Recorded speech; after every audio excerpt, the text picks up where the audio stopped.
So let me show you an example of how this looks in practice. Here's an example of one of these roles, right? And remember, this is not just some job description written in advance. This is the result of our team learning together and figuring out what do we really need from me in my Holacracy spokesperson role, which is the role that brings me here today.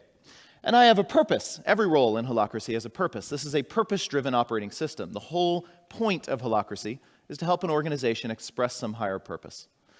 And that breaks down into every role. So my role has a purpose, and with that constitution at play, my autonomy is protected. I have the authority in this role to do anything that makes sense to me to express the purpose of my role or one of the accountabilities that others are counting on me for. I have the authority to take any action that makes sense to me, as long as I don't violate some other role's property, just like I do in real life. I can do whatever makes sense to me as long as I don't violate somebody else's property, right? Or their person. Same here. So really interesting to show up in this paradigm where there's no boss to ask permission for. I don't need permission from anyone, right? In fact, in most organizations, you don't really have the authority to do something unless you go out and get permission of some sort, right? You have to ask first.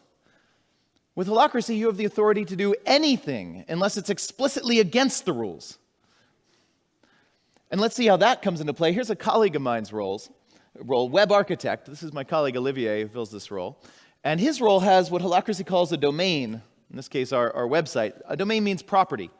So this is telling him that his website architect role controls the domain of website. That means to me, in my spokesperson role, I can do anything I want to express the purpose of my role, but I can't go mess with his property, the website. Right, great. We need boundaries in organization. We need order. When we throw out a management hierarchy, it's not just about throwing it out and going to chaos. It's about replacing it with a system that actually allows better emergent order.